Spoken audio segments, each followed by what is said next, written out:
In the spring of 2003, the world watched as American tanks rolled across the deserts of Iraq. The invasion was swift, the enemy crumbled, and victory was declared in just 3 weeks. On May 1st, President George W. Bush stood on the deck of the aircraft carrier USS Abraham Lincoln beneath a banner that read, "Mission accomplished." He declared major combat operations over. The American military machine had done what it did best. It had conquered. But what the president didn't know, what his generals didn't know, and what the American people certainly didn't know, was that the real war hadn't even begun. The war they thought would cost $50 billion and last 6 months would become the longest, most expensive, and most financially catastrophic foreign adventure in American history. This is the story of how the Iraq War cost America not millions, not billions, but over $3 trillion. It is a story of how a nation can win every battle and still lose everything. It is a story about the hidden price of war and how the bill doesn't arrive until long after the guns have fallen silent. To understand this financial catastrophe, we must first understand the lies that were told, not to the enemy, but to the American taxpayers. In the months leading up to the invasion, the Bush administration needed to sell the war to Congress and to the public. Wars are expensive, and the American people, still reeling from the economic shock of 9/11 and the dot-com crash, were nervous about costs. So the administration did what governments always do when they want to start a war. They lied about the price. The man in charge of the sales pitch was Secretary of Defense Donald Rumsfeld. Rumsfeld was a corporate executive turned bureaucrat, a man who believed in efficiency and minimal spending. He was obsessed with transforming the military into a lean, high-tech force. When asked by Congress how much the war would cost, Rumsfeld gave a number that would become infamous. He estimated the total cost at $50 billion, maybe $60 billion at the outside. He assured lawmakers that the war would pay for itself. Iraq, he reminded them, had the second largest oil reserves in the world. Iraqi oil revenues would fund the reconstruction. American taxpayers would barely feel a thing. His deputy Paul Wolfowitz went even further. In testimony before Congress in March 2003, Wolfowitz claimed that Iraq could finance its own reconstruction within a few years. He said the costs would be manageable and that there was a lot of money to pay for this that doesn't have to be US taxpayer money. The White House Budget Director Mitch Daniels estimated the total cost of the war and the subsequent reconstruction at between $100 to $200 billion over several years. Compared to the federal budget of $2 trillion, this seemed affordable.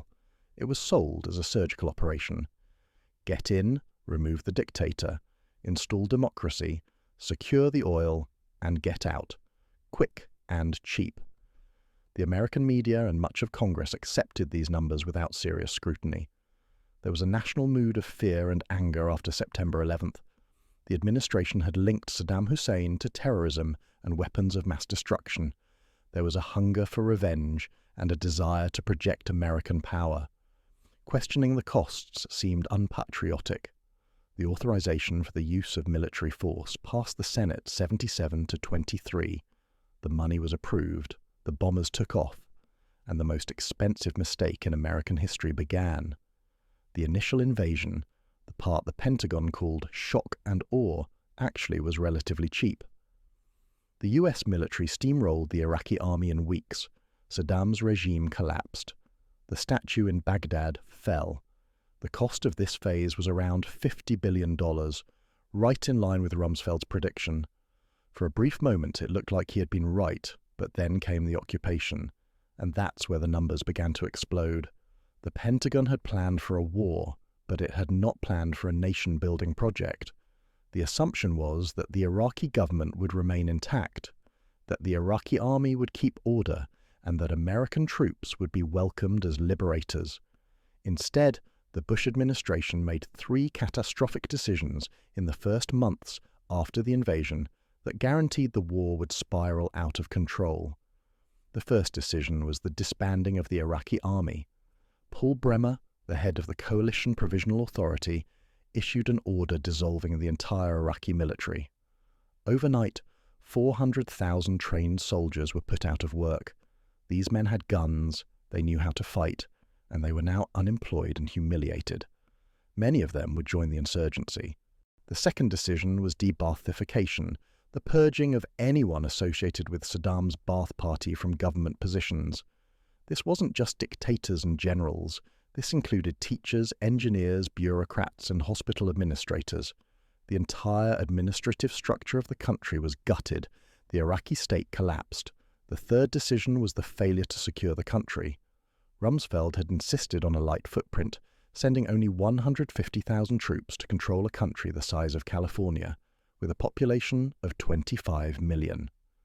The Army Chief of Staff, General Erich Shinseki, had warned that several 100,000 troops would be needed. Rumsfeld ignored him. The result was predictable. Chaos. Looting swept across Iraq. The National Museum was ransacked. Government buildings were stripped.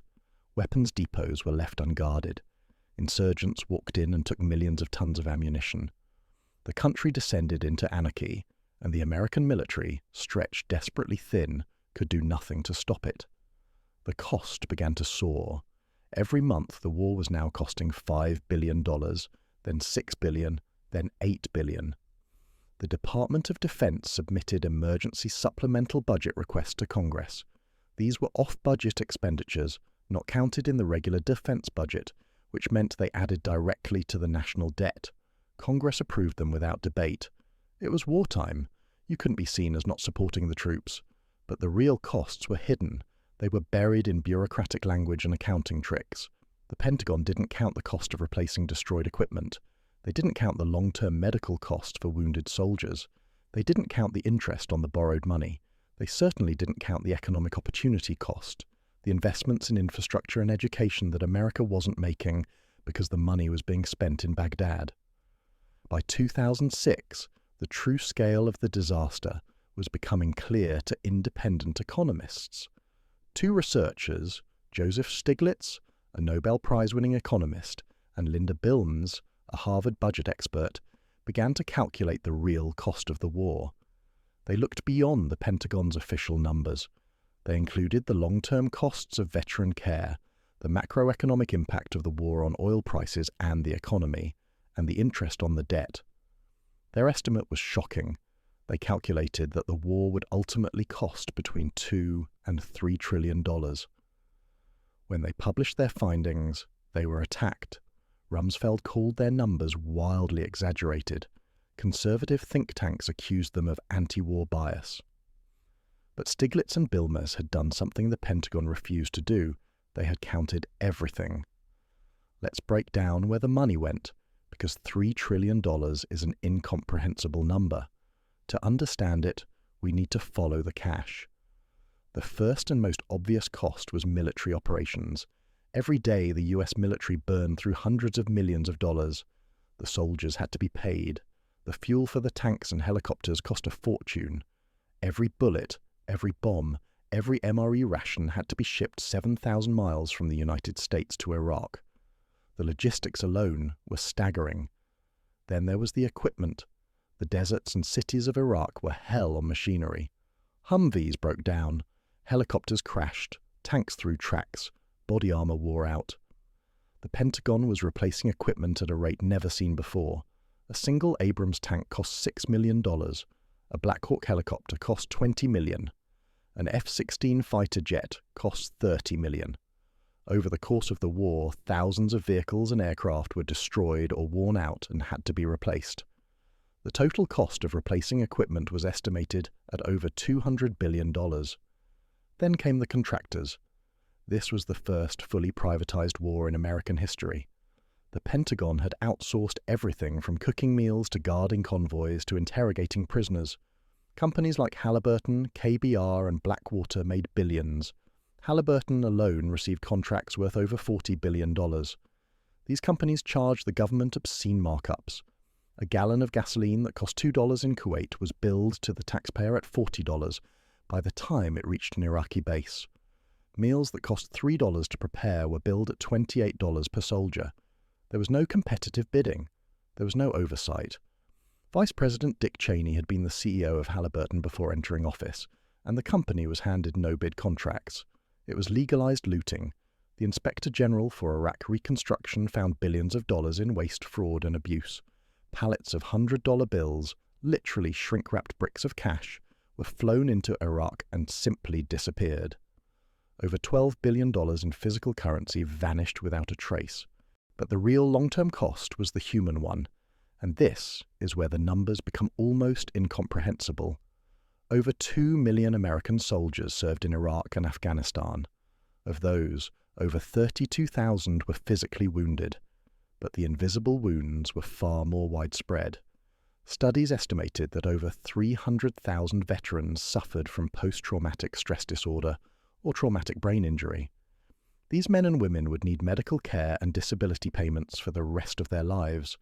The cost of caring for Iraq veterans was estimated at over $600 billion over the next 40 years. The Veterans Administration was overwhelmed. Wait times for appointments stretched to months. Thousands of veterans became homeless. Suicide rates among veterans skyrocketed. The government had sent these soldiers to war, but it had not budgeted to bring them home. Then there was the strategic cost, the cost measured not in dollars but in missed opportunities. While America spent $3 trillion in Iraq, China was spending trillions on infrastructure. They built high-speed rail networks, they modernized their cities, they invested in green energy and technology. They were building the future. America was stuck in the desert, burning money and political capital. The Iraq War destabilized the entire Middle East. It empowered Iran, America's greatest enemy in the region. It created the conditions for the rise of ISIS. It turned Iraq into a failed state and a breeding ground for extremism. The mission had been to make America safer. Instead, it had made the world more dangerous and bankrupted the country in the process. And then there was the interest, because America didn't raise taxes to pay for the war. Unlike every other major war in American history, the Iraq War was funded entirely by borrowing. The Bush administration insisted on tax cuts at the same time it was spending billions on the war. This was unprecedented. During World War II, taxes were raised to 94% on the wealthy. During Korea and Vietnam, war bonds were sold, but during Iraq, the government just added the cost to the national debt. The interest on that debt will be paid by American taxpayers for generations. By 2050, the interest alone on the Iraq war debt is estimated to exceed $1 trillion. Think about that. America will spend more money on interest payments for a war that ended decades ago than it spent on the entire New Deal. The economic consequences rippled outward. The war contributed to the 2008 financial crisis. The massive government borrowing drove up oil prices, which fed into inflation, which forced the Federal Reserve to raise interest rates, which burst the housing bubble. The connections are complex, but economists agree that the war was a significant factor in the crash that destroyed $20 trillion in global wealth. For a war that was supposed to cost $50 billion and last 6 months, the Iraq War became a financial black hole that devoured the economic future of a generation. And the most bitter irony, the oil that was supposed to pay for everything. Iraq's oil industry was destroyed by the war. Production collapsed. What little revenue the Iraqi government earned went to corruption and rebuilding. Not a single dollar of Iraqi oil money ever flowed back to the American taxpayer. Rumsfeld's promise that the war would pay for itself became the greatest financial lie ever told by an American government. Today, when we look back at the Iraq War, we often focus on the strategic failure, the weapons of mass destruction that didn't exist, the democracy that didn't take root, the terrorism that got worse instead of better. But the financial catastrophe is just as important. $3 trillion is more than the entire cost of the New Deal. It's more than the cost of the interstate highway system. It's more than the cost of putting a man on the moon, adjusted for inflation 10 times over. Imagine if that money had been invested in America. Imagine the bridges that could have been built, the schools that could have been funded, the diseases that could have been cured, the students whose college could have been paid for. Instead, it was spent on a war that made America weaker, that killed hundreds of thousands of people, and that left behind nothing but chaos and debt. The Iraq War proved an ancient truth that every empire eventually learns, that military power is not the same as national strength, that conquering is easy, but governing is impossible. The mission was never accomplished, the bill is still being paid, and the lesson, written in $3 trillion of red ink, is this: The most expensive wars are the ones you think will be cheap.